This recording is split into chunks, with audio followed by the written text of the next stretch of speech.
सावधान करना चाहते हैं। जो व्यक्ति निर्माल्य का सेवन करता है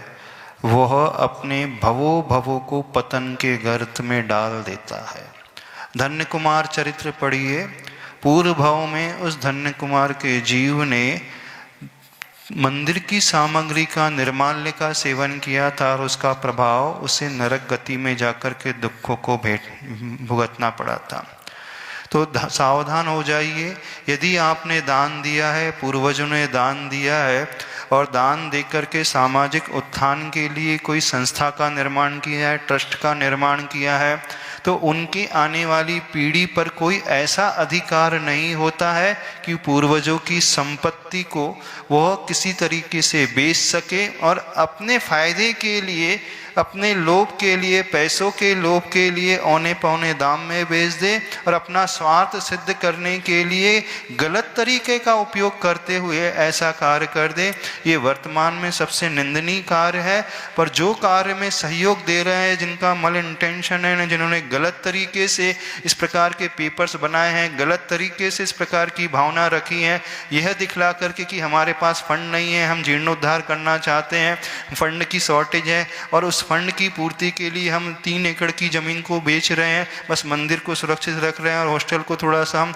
रीडेवलप कर देंगे, एक multi storey high rise building बना करके। उनका उद्देश्य तो उस पैसे को कमाना है और गलत तरीके से बेच करके अपने जीवन के लिए लगाना है। तो आप ये देखो, सोचो कि आपके पूर्वज तो समाज कल्याण के लिए क्या करके गए हैं। होना तो ये चाहिए आने वाली पीढ़ी अपने दादा परदादाओं का नाम ऊपर उठाए। जैसे HND के बारे में कहा है, हीराचंद जी, नेमीचंद जी जो सेवलापुर के महान साधक दानवीर श्रावक थे, उन्होंने इतना बड़ा कार्य उस समय किया, इतनी दूरदृष्टि उनकी रही है कि शिक्षा के क्षेत्र में, धर्म के क्षेत्र में, ज्ञान के क्षेत्र में, समाज उत्थान के क्षेत्र में जैन बच्चों के लिए पढ़ाई यहाँ कर सके, धर्म आराधना कर सके, सात्विक भोजन की व्यवस्था हो सके, जिनके भविष्य का निर्माण अच्छे से हो सके। न केवल अन्य भी सामाजिक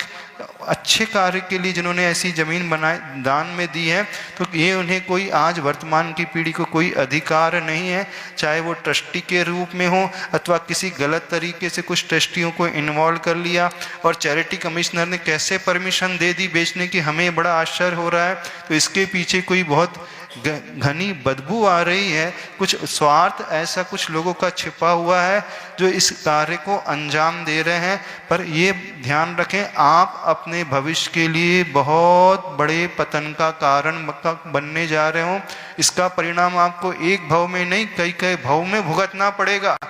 होना तो ये चाहिए आप समाज के लिए कुछ और अच्छा सृजन करके जाओ। 2023 में हमारा चातुर्मास पुणे महानगरी में हुआ था। उस समय आचार्य भगवान गुरुदेव श्री विद्यासागर महाराज जी के आशीर्वाद से, देखिए गुरुजी कभी पुणे महानगरी में आए नहीं दीक्षा के बाद, लेकिन वहीं बैठे बैठे उन्होंने समाज कल्याण की भावना भाई, जैन समाज की बच्चियों के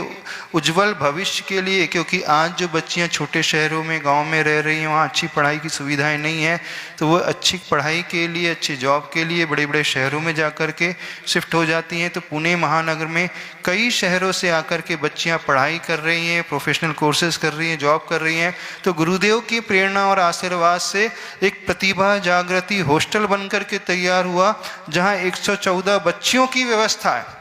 और आज वहाँ उस हॉस्टल में रहते हुए बच्चियाँ धर्म ध्यान भी करती हैं, सात्विक भोजन भी करती हैं, अपने चरित्र को सुरक्षित रख रही हैं, संस्कार को अच्छे से मजबूत कर रही हैं और अपने आवश्यक कार्य करते हुए विद्या अध्ययन भी कर रहे हैं और कार्य भी करते हैं, जॉब भी कर रहे हैं। तो देखो, और ये HND हॉस्टल तो कई वर्षों से जो चला हुआ ट्रस्ट आ रहा था, वहाँ हॉस्टल की व्यवस्था थी। न जाने कितने बच्चे वहाँ पढ़ कर के निकले हैं। सुनने में लगभग 3 से 4 हजार बच्चे वहाँ से पढ़ कर के ऐसे निकले हैं जो आज देश के भिन्न भिन्न शहरों में बड़ी बड़ी कंपनीज में CAs की पोस्ट में हैं, इंजीनियर्स की पोस्ट में हैं, कोई एडवोकेट हैं, कोई डॉक्टर है, कोई अच्छे अच्छे पोस्ट में हैं। तो सारे के सारे एलुमनाई से कहना है, यदि आप अपने भीतर थोड़ा भी कृतज्ञता का भाव रखते हो, आप ये मानते हो कि HND हॉस्टल में रह कर के आपने कुछ पाया है, उन पूर्वजों ने आपके लिए कुछ किया है, उन्हीं की बदौलत आप सस्ते में सब कुछ पढ़ाई करके अपने जीवन को बहुत अच्छा अपने उच्च शिखर तक पहुंचाया है, तो सारे पूर्व के विद्यार्थियों को एकजुट होकर के एक संगठन बनाना चाहिए और इस घटना की न केवल निंदा करना चाहिए बल्कि एक सूत्र में बंध करके ऐसी कुछ कार्य करो ताकि ये डीड कुछ किसी भी प्रकार से कैंसल हो जाए। ये जो डील हुई है वो हो तो सही नहीं, क्योंकि पब्लिक ट्रस्ट जो बनाया गया था, किसी भी पब्लिक ट्रस्ट की प्रॉपर्टी को कोई बेच ही नहीं सकता। हाँ, उस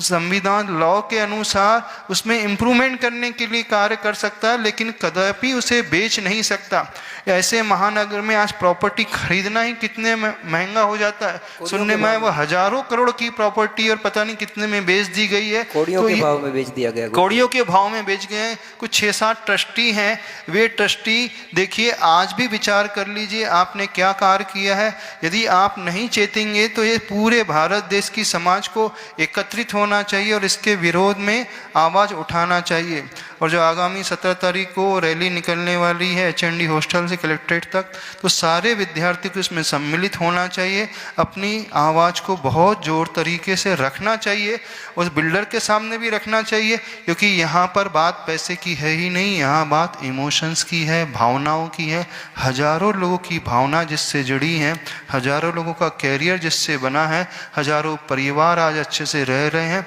वो सब उन्होंने वहीं से पाया है, उन प्रभु की भक्ति करके पाया है, उस क्षेत्र की वर्गणाओं को लिख करके पाया है। तो अभी भी कहना उन ट्रस्टियों से, आप पुनर्विचार कीजिए क्या इसमें अच्छा हो सकता है। यदि कोई परेशानी है तो मिलकर के आगे आइए, समाज के सामने रखें, गुरुओं के पास आकर के मिलें, चर्चा करें, उसका समाधान मिलेगा और भविष्य में वह HND ट्रस्ट और फ्लरिश हो और अच्छे। अभी तो 120 बच्चों की व्यवस्था है, और अधिक बच्चों और बच्चियों के लिए वो कार्य कर सके। इतनी बड़ी 3 एकड़ की ज़मीन पुणे जैसे महानगर में मिलना अब तो नेक्स्ट टू इम्पॉसिबल है, कोई खरीद नहीं सकता। आज वे ट्रस्टी भी चाहें तो स्वयं अपने दम पर इतनी बड़ी प्रॉपर्टी खरीद करके समाज कल्याण के लिए नहीं दे सकते। जब आप स्वयं को सृजन नहीं कर सकते, आपको कोई भी राइट नहीं है पूर्वजों की दी हुई उस संपत्ति को आप बेच करके खा जाओ और इस प्रकार से हाथ खड़े कर लो और बहाना कुछ और बना लो, तो अभी भी चेत जाओ और सारे समाज को, न केवल पुणे बल्कि भारत की सारी समाज को, समस्त गुरुओं को मिलकर के इसका विरोध करना चाहिए, आह्वान करना चाहिए कि इसका विरोध करें और कुछ ऐसा कार्य कंस्ट्रक्टिव करके दिखाएं ताकि आने वाले समय में लोगों को एक बहुत अच्छी शिक्षा मिल सके, भविष्य में हम ऐसा कोई गलत ना करें। इतिहास गवाह है, जिन ट्रस्ट में ऐसी कुछ गलत क्रियाएं हुई हैं अथवा निर्माल्य का सेवन हुआ है तो उनकी अगली पीढ़ी नष्ट हो गई है, वो कहीं की नहीं रहे, कौड़ी के भाव में आ गए, दिवालिया हो गए, न उस परिवार में कोई सुखी रह पाएगा और ना ही पैसा भी रह पाएगा, क्योंकि आप निर्माल्य का सेवन कर रहे हो, ये इस पे आपका कोई अधिकार नहीं है।